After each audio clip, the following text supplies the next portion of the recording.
What's up, everyone? So, lots of drama again over the weekend. Gonna get right into it. Lots happening. So, welcome. Appreciate you guys. Feel free to get into the comments there. I love to interact in real time with everybody. So, if you get into the live chat there, I will interact with you. So, yeah, if you have any questions or topics or anything like that, get in there. But I've got a couple major things on the docket here. So, the big one that happened over the weekend here is this drama around the Brian meme coin and the whole base space in general, just under a lot of attack and a lot of drama. So I want to first I want to go through just the events that happened for those that haven't been paying attention, and then I'm going to kind of get into a little bit more details, like my opinion on all this. So just to kind of recap what happened. So Brian, the CEO of Coinbase, changed his profile picture over the weekend here, I believe on Friday or something like that, to this photo here, which is, it's a meme. Like it's a meme, which has been turned into a meme coin on base. I think the ticker is like Brian on base. So basically what happened was he changed his profile picture to this old meme that has like been circulating around Coinbase and the base space for quite some time. And I think he only kept it up for around like 24 hours, and everybody was like super hype about it for about 24 hours. And then he changed it back to this other punk. Yeah, I mean, his current profile picture now, he changed it back to this, and then that basically caused everyone to get like super infuriated, because people who trade meme coins are essentially just like super mercenary. Like there's just it's I talk about it over and over and over again, but the meme coin space is no different than going to a casino and throwing like $100 on black or red. Like you have a very little chance of actually making money if you're trading meme coins. They're fun, don't get me wrong. It's fun to trade meme coins. It's fun to get into like the hype and the culture and riding a good trend or momentum for 24 or 48 hours. Like I've bet like very small amounts of money on this stuff in the past, and it's fun to like triple your money in a short period of time sometimes. But like this is not a long-term like investment theory, or like it's not a very good strategy over the long term. And so like basically what happened, like you can kind of follow it in the chart here. The best way to kind of like show it to everybody. So basically what happened was, yeah, like it went from, I don't know, 600K market cap, shot up to as high as $30 million market cap. And then as soon as I think it was bleeding out before he even changed his profile photo. And then like somewhere around here, he changed his profile photo to this other punk, and then it like dropped back off. So, and everybody's just like super mad at Brian and saying that this is like the worst thing that he could have done and blah, blah, blah, blah, blah. My opinion on all of this is like, hey folks, like no crying in the casino. It's so dumb that people get so mad, and there's like posts all around like Twitter X right now saying like, hey, like you really hurt bag holders and you should be ashamed of yourself and blah blah blah. First of all, like you can actually zoom in on this chart here, and let's see. If you zoom in on this, you can actually see before the pump happened, this green dotted line right here is what the current price is. So for anyone that's actually claiming that they were a long-term bag holder of Brian, and Brian actually hurt him or hurt you for the Brian holdings that you had, this is simply not true. You can see a vast majority of anyone that was like buying into Brian, basically anyone that bought into Brian under this dotted green line right here is actually substantially up money right now, because the current price is still sitting at a higher low than it was before this whole debacle happened. So you can see, like, for example, say you bought into Brian here and you held it for like like a few days before he changed his profile picture or whatever, you're up 70%. And other people, like if you bought down here, you're up 150%. Even at the like current lows, you're actually still up money for anyone that bought in before he changed his profile picture. And anyways, this is just the common pattern that happens with every single meme that happens. Basically, if you buy a meme coin, you are buying into the like short-term attention span of a meme and the culture around that meme. So like, whether it lasts 24 hours, whether it lasts 48 hours, whether it lasts 72 hours or 2 weeks, or like something with Ansem where maybe it lasts, you keep a good amount of attention for like a month. Eventually that attention dies off, and then the price bleeds out and goes back down to like where it was before the attention happened, like somewhere around there.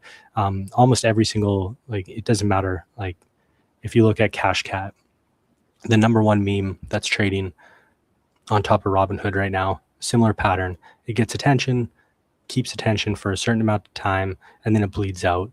Like Cash Cat right now, from its highs, it went down 81% from its highs, currently sitting at 67% down from its highs. So like, you have the same pattern everywhere. It doesn't matter what meme coin you're trading. If I guess my point is, like, if you're buying into a meme coin, you're betting that someone of influence is going to give it attention at some point, and that attention is going to last a certain amount of time, whether it's 24 hours, 72 hours, 2 weeks, a month, whatever it is. Eventually that attention is going to die. And it's like playing a game of magical chairs or musical chairs. Remember that game growing up? I used to play it when I was a kid. Like, you have a certain amount of chairs to sit on, and when the music stops, you hope that you can catch a chair. If not, you're out of the game. This is, it's just, that's what it is. Like, there's people betting while the music is playing, while the attention is on this particular meme, that it's going to keep going up, and people are going to keep, like, people of influence are going to keep mentioning it or talking about it or bringing it up, and then that gets people to speculate on, okay, they're going to be more attention on this or less attention on this. And that's basically all meme coins are. It's just like, how long is the attention span going to hold for this particular meme? How long can it stay in the limelight before it fades? And you just try to make money while attention is going up, and you try to sell before attention goes down. That's all meme coins are. It's a casino. Like, no crying in the casino, folks. Sorry. Like, you can't just like get mad at Brian just because he changed his profile picture and then decided against it and changed it to a punk 24 hours later. He paid attention to that certain meme for a certain period of time. This is what happens with meme coins.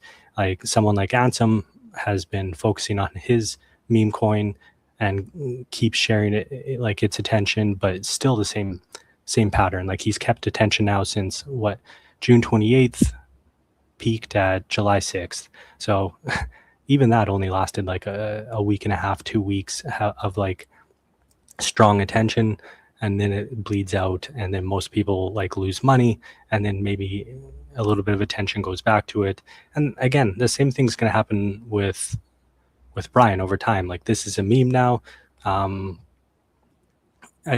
Maybe someone else like comes and brings attention back to this meme at a future date, and that's why there's still people like buying into this token right now. Like, it's still sitting at $1.2 million fully diluted valuation, which is like not too shabby. Like, there's a lot of projects that are much smaller in market cap right now that actually have like roadmaps and are working on things like my Charles AI bot, for example, like the Charles token that he created. He's got like an actual product. He's got actual like roadmap. He's got things that he's working on. He's got real users, real revenue coming in from his products that he's built, and he has like a long-term roadmap on things that he's doing. And his market cap is only like, I don't know, like 60, 70K. So this is like 20x higher than that, just based on nothing, of zero intrinsic value, no roadmap, just people betting that eventually someone's going to pay attention to this meme,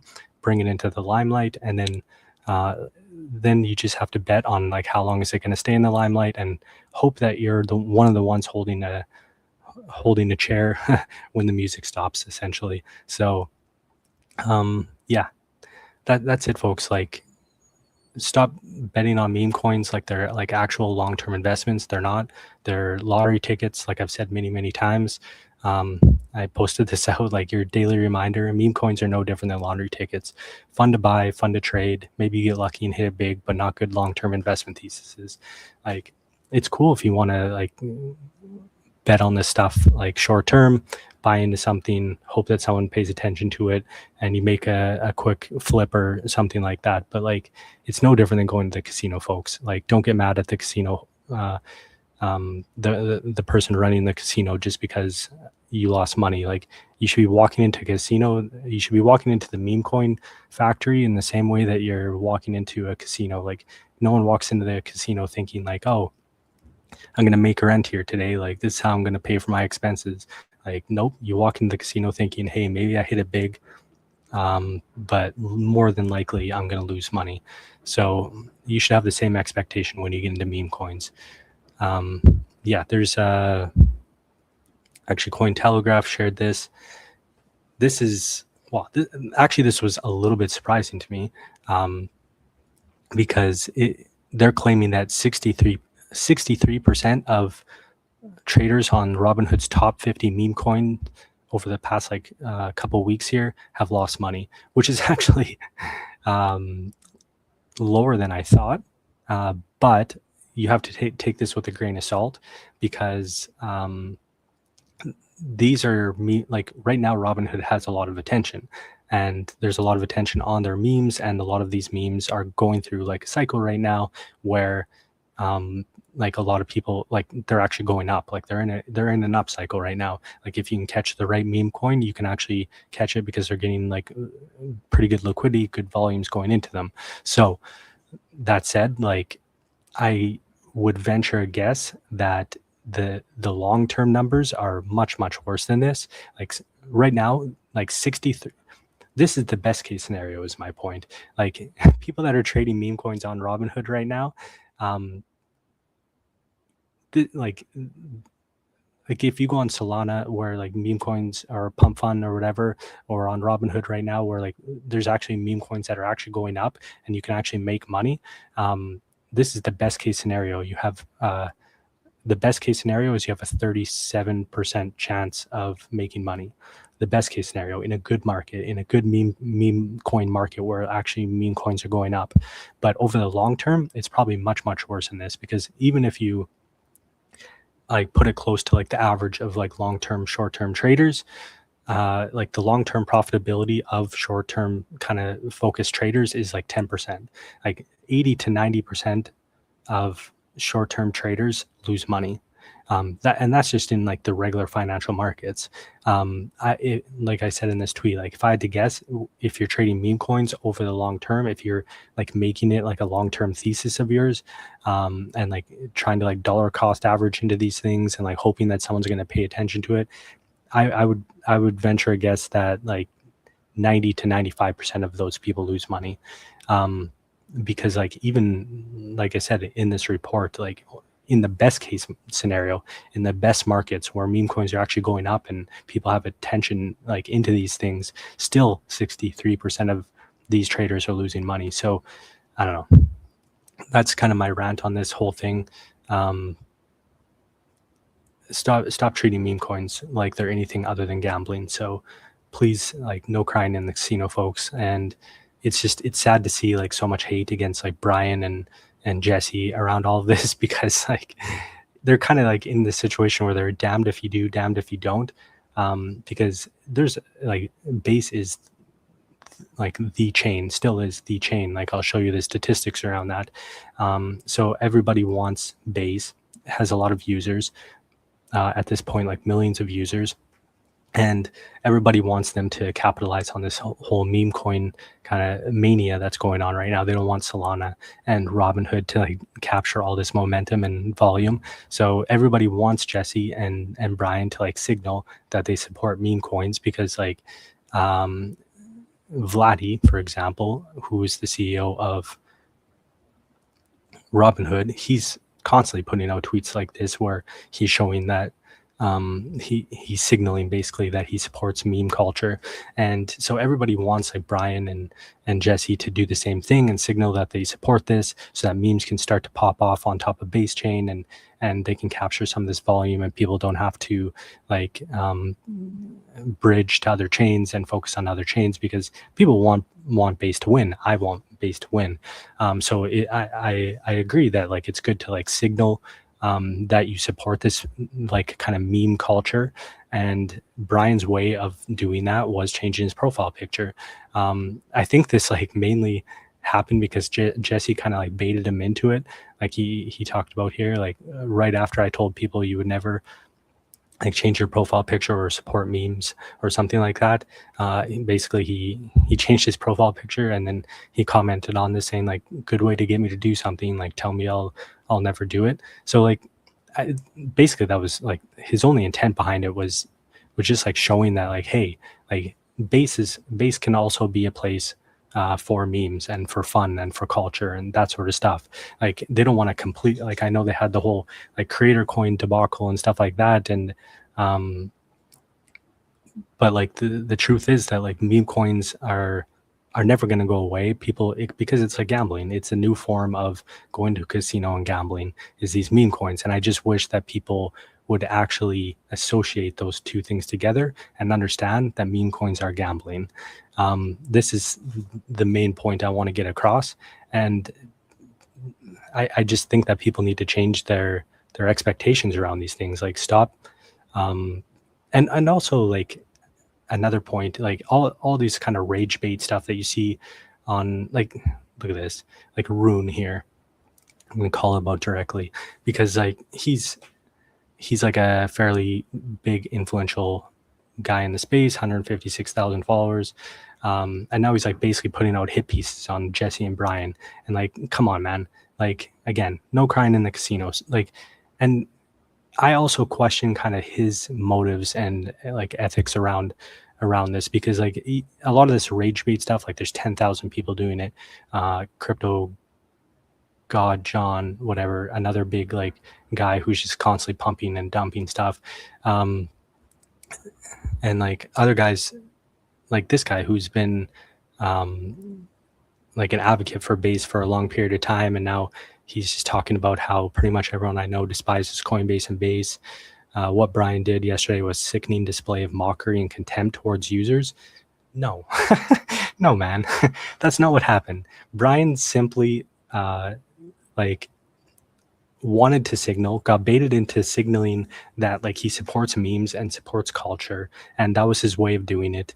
And I don't know, maybe he regretted doing it that way. Who knows what was going through his brain, but he within 24 hours, he switched his profile picture, but he wanted to show some sort of signal that he supported memes and culture. And like, this is not contempt towards users. Like, again, like it's damned if you do, if damned if you don't. Everyone is like pestering Brian, pestering Jesse, like, hey, support this. All this attention is going to Robinhood chain. All this attention is going to Solana and Pump Fund. Like, show that you support memes and culture on base. So they do something to show that they support it, and then everybody gets mad. I don't know. It's just, anyway, like I was saying, like I kind of question also like a lot of people, because right now it's also trendy to like hate on base. And unfortunately, like this is how the algorithms and stuff work. This rage bait stuff like really gets a lot of attention. So like people are also incentivized to like post this rage bait and just like signal that they're mad at base, signal that they're mad at Brian, or that they're pro Robinhood versus base, whatever. Like you get incentivized to do this rage bait stuff because you get a lot of likes and retweets. So I kind of question like just people in general around that. And I don't know, I think people need to switch their mindsets. Like too many people are just mercenaries in the space right now. And too many people are just short-term thinkers in general. You got to think over the long term here. Like base isn't going away. Base is still the juggernaut. Like if you go to L2 beat, you can see Base Chain is currently securing $11 billion in value and is easily the biggest chain. If you go to like the scaling here, Base is like far and away the winner. Like Arbitrum's the only one that's close. But like 11 billion still like very, very clearly number one. Like when you compare that to Robinhood chain, Robinhood's only at 650 million, nowhere near, like still like what, a 20x smaller than Base Chain. So yeah, I mean, again, no disrespect to Robinhood. I think that they are they're doing a lot of things right. I think their strategy, like Vlad's strategy here of kind of, it's like a barbell approach. RWAs on one end, memes on the other. I think it's a good strategy. It's a good approach. You're getting two different audiences, completely different audiences. RWAs are bringing in like very like high credible, like high signal, like big capital allocators, big institutions, stuff like that. This is like real world assets. So like tokenizing things from the real world and bringing them on chain. And then on the other end is like memes and culture, stuff that has like zero intrinsic value, zero like long term, like other than speculation, like zero long term like sustainability. But it's a good barbell approach. But like Base is still the juggernaut and is not going anywhere. And I still highly respect like Jesse and Brian, and I think that they're doing a lot of things right. Like Jesse put this out. I talked a little bit about this on my last stream, but he talked about how he's handing the Base app now over to Kobe.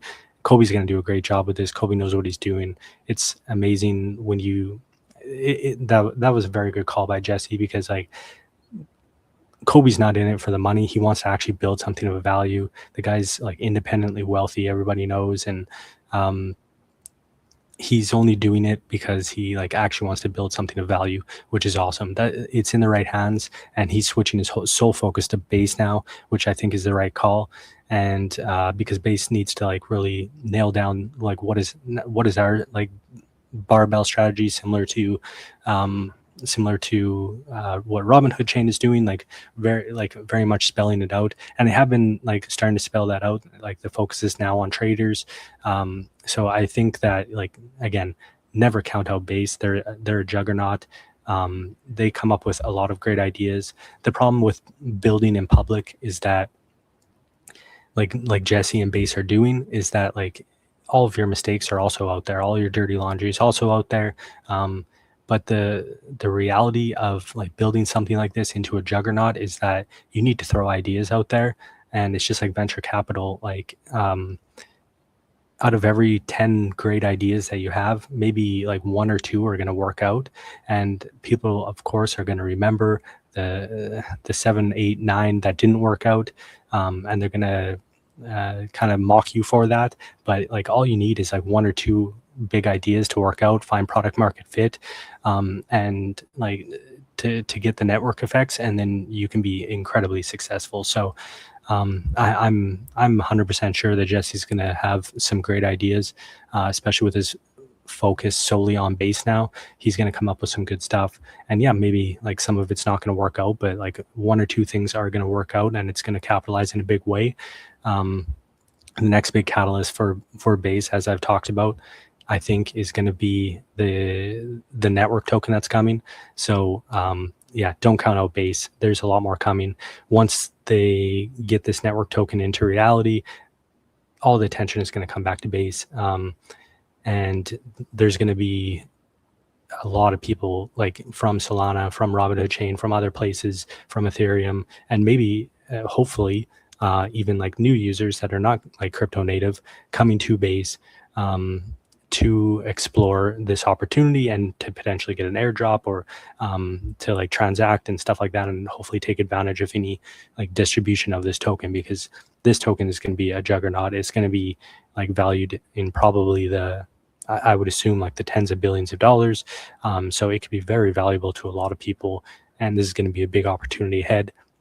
Again, not financial advice or anything like that. This is just speculation, my humble opinions on things. But yeah, I think this is going to be a huge, huge catalyst coming ahead. So I would not count Base out. I'm a builder on Base. I've been in the Base ecosystem since the beginning, and unlike some of the other people, I mean, you can never really you never really know what they actually really mean, but there's just a lot of mercenaries like Based Elnan here. I know this guy, and like he's basically like switched all of his focus now to Robinhood, and someone who like built up his entire reputation in the Based ecosystem and is now like completely focused on Robinhood because that's where all the attention is. Like, okay, like good luck to you, man. Unfortunately, like this is the reality of a lot of people, especially people just trying to get attention on X, is they go where the attention is, and there's nothing wrong with that.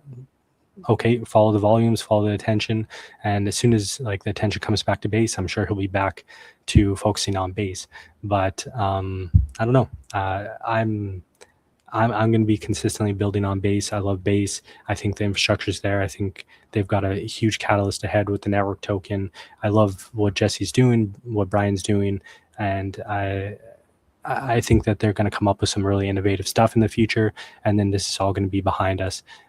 Like any meme, it's a short news cycle, and everyone's going to forget about this, and then people just like go where the attention is. So, yeah, there's good times ahead for Base, and good times ahead for Robinhood too. I like it.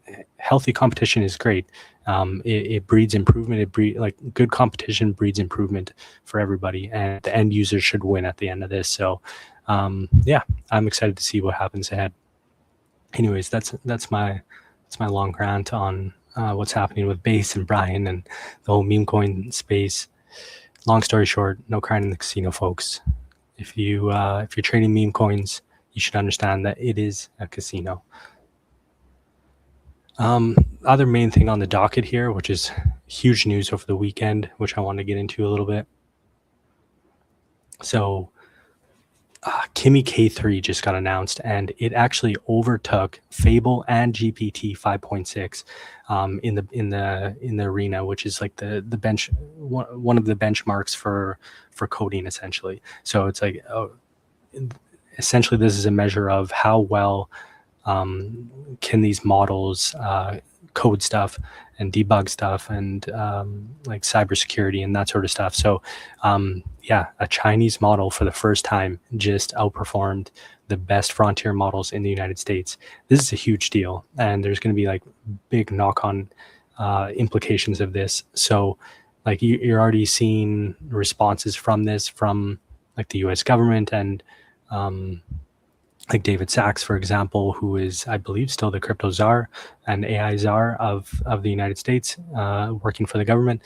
I believe he's still in that position, not 100%. But anyways, he tweeted like, this is concerning. For the first time, a Chinese model, KIMI-K3, has taken #1 on this front-end code arena, and is scoring at or near frontier on other benchmarks also. So like, meanwhile, like, to his point here, like America is like all tied up in like regulation and all this stuff holding back AI, and they need to move past this, because this is the space race of our kind of generation. Like for those that remember or weren't around or don't know, like the space race was a huge deal. I wasn't around, but just like reading about it in the 60s, I believe, where the US was racing to get to the moon with Russia, and basically it was a race to who was going to like have this kind of space technology first, this rocket technology first, and who was going to own this. And there was a lot of downstream implications from that. So, and yeah, this is our generation space race. AI is arguably the biggest technological frontier ever in the history of the human race. So it is very important that this technology stays in the right hands, or stays at least in the hands of the people. And like, ironically, the Chinese has been pushing open source, and the US has been the one that's been like very closed off. And the biggest thing that is holding back the US right now, again, is this regulation. Like for those that have been following, the U.S. government kind of shut down Anthropic's ability to release Fable, or at least they released. It originally started out as Mythos, which was this like huge leap in cybersecurity, and represented what they said was like a threat to all apps and everything on the internet, basically. So they held back Mythos. They only gave it to select partners, and then they released this kind of like, I guess like guardrailed up version of Mythos called Fable. And then as soon as they released Fable, they took it away, and the government kind of blocked it. And then a short little while after that, competition breeds improvement, like we talked about, and OpenAI released GPT-5.6, which was like a Fable-like version from OpenAI. But again, these are like two closed source frontier models, but they were like kind of the benchmark. And everyone's like, oh, these are a giant leap in coding and cybersecurity. And then all of a sudden, out of nowhere, everyone thought that open source was like 3 to 6 months behind, but it turns out that they were right behind. And now KIMI-K3 came out, and I believe this is open source now, and yeah, it's completely like blowing out of the water, like Fable and GPT 5.6. So yeah, this is super concerning. Like the US needs to figure their shit out. They need to stop holding back, and I hope moving more towards open source, because open source is clearly going to be the future. For the main reason that it's like way lower on costs, which I'll get into a little bit, but I kind of just want to like show a little bit more on this. Because yeah, like this is the CEO of Versal.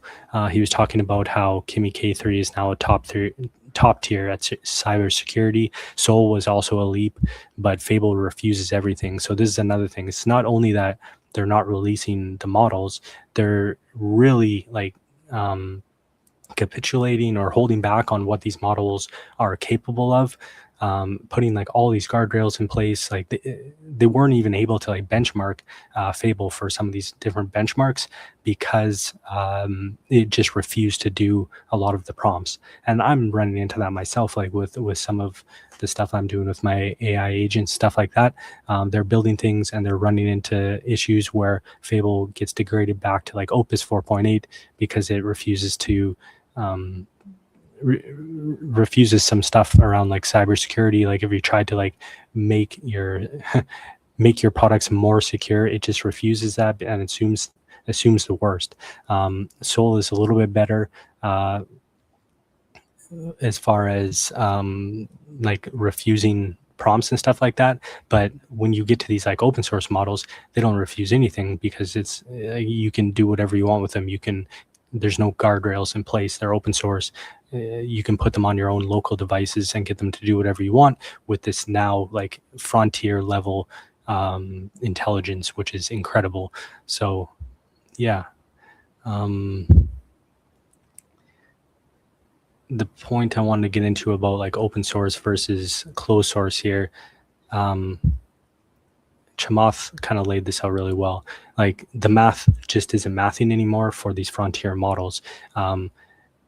Basically, now that like KIMI-K is out there, KIMI-K3, you can get the same like leading edge tokens, like this frontier intelligence, for literally 50 cents per million tokens now, as opposed to like using Fable or GPT 5.6 Sol for this, where it's closer to like $56 for the same 1 million tokens. So it just doesn't make sense. This is another reason why this was a huge deal that came out over the weekend, because like there's a lot of value and a lot in like Anthropic and OpenAI right now. Like they haven't even gone public yet, but there was speculation that these IPOs would get like $2 to $4 or $5 trillion in market value for Anthropic and OpenAI going public, and this is going to be a real threat to that, I think, because there's also other like things that are happening in the AI space right now. Like A16Z put this out, which was based around this article. George Savoca. I hope I'm pronouncing that right. He put out this great article. I definitely recommend the read on this. It's called Man versus Token, and essentially it talks about how the cost of tokens now is getting so expensive that people are like having like token maxing fatigue, but also like they're getting very concerned over the cost. Like there's companies like Uber and stuff like that have spent like hundreds of millions, I think billions of dollars on this like token maxing, trying to like use as many of these tokens as possible to build as much as possible, as fast as possible. And this is starting to hit a point where people are starting to like actually look at, like from a CFO perspective, like, okay, like we're building faster and more stuff than ever before, but like what's the ROI on this? Like what's the return on investment of these millions, hundreds of millions, billions of dollars in tokens that we're spending? And they're starting to figure out that like, hey, like at least at these frontier level closed source model ranges, it's not really worth it anymore. It's actually cheaper right now to hire more and like human engineers than it is to like keep maxing out these tokens with these AIs at these prices. So yeah, like I said, it's getting to a point where people are really starting to reevaluate this stuff, and this could like be like fairly negative for Anthropic and OpenAI and their IPO valuations, and that because yeah, at this, like the only thing that's really holding back, I would say, like most of the token spend going directly into these new open source models is that it's so expensive right now and difficult from a supply demand perspective, like from a supply perspective, to get your hands on enough compute to run these open source models like in an effective way. Like you have to spend millions of dollars on compute in order to run these things, like the actual hardware. Like for example, if you want to run this KIMI-K3 model at home and have it as like your own local AI model, you would probably, don't quote me on this because I'm not like an expert in this, but I believe you would need like, I don't know, like NVIDIA has this like supercomputer that you can buy that could probably run this model, but it costs like $950,000 or like let's call it $1 million just to buy this computer. So in order to like run like a really good open source model like this on it, and have this compute basically for free, but the average person cannot just spend $1 million on on a personal computer for at home, just to run a good open source model like this. So still, like most people are going to do it through the cloud, but even through the cloud, you like spending like 50 cents per million tokens is just such a huge improvement from 56 per million that you're spending on like Fable and GPT. So yeah, a lot of people are going to be making that switch over. Who knows like what comes next? There's been chatter behind the scenes that OpenAI is very close to releasing GPT-6, and Anthropic is very close to releasing GPT or Fable 5.1. So we'll see like what kind of leap those are in these benchmarks. Let's see if they can like make a giant leap over KIMI-K3 again, and then that puts the open source models a little bit behind, because that's basically the only advantage that they have right now, is that people are willing to spend on these more expensive tokens if it is the frontier model, if it is the most intelligent model, because there is an advantage to having the most top intelligence that you can working on your stuff. However, their advantage is like really falling apart here. So I don't know. It's going to be exciting. The battle is ahead, and they've like Anthropic and OpenAI have their work cut out for them with these open source models right on their heels, or even like I mean, at least for now, slightly ahead of them. probably once they release Fable 5.1 and GPT-6, which could be due like literally any week now, they'll probably jump ahead again. But it looks like the surprising thing here is that everyone thought these open source models were 3 to 6 months behind, and it turns out that they are not. Like, and the thing that is really slowing down these frontier models right now in the US is regulation. So they need to figure this out, because yeah, there's a lot of like hate for AI right now, like people protesting against these data centers, and they need everything that they can right now. They need to go on like they need to go on a big campaign, like talking about the pros of AI, and showing everyone that, hey, like we need to win this race. It's like the space race of the 60s, and like the West wants to win. But I think in order to do that, like I think there's going to be a lot of pressure now from Anthropic, to Anthropic and OpenAI to open source their models. But that would just absolutely destroy the value of these future IPOs. So I don't know. I hope it doesn't end up being like a big rug pull where they release these, like, I don't know, maybe next models, they pull ahead of all the open source again, so they are the most intelligent models, then they IPO at these $1 trillion valuations, and then they're forced to go open source, and maybe this erodes like a bunch of value in their market caps, and everybody that bought into the IPO, like retail, finally gets their hands on these IPOs for Anthropic and OpenAI, and then all of a sudden they just get like rug pulled and goes down 50%. So I don't know. I hope that doesn't happen, but that is one probable scenario that could happen. I'm keeping an eye on it. I'll keep you guys posted on what's happening, what I see. But yeah, I don't know. Exciting times, man. Exciting times. Lots of stuff going on. This is the frontier. Crypto and AI is the future. This is why I'm doing this podcast. I want to get more people like up to speed on everything that's going on, and help people, educate people.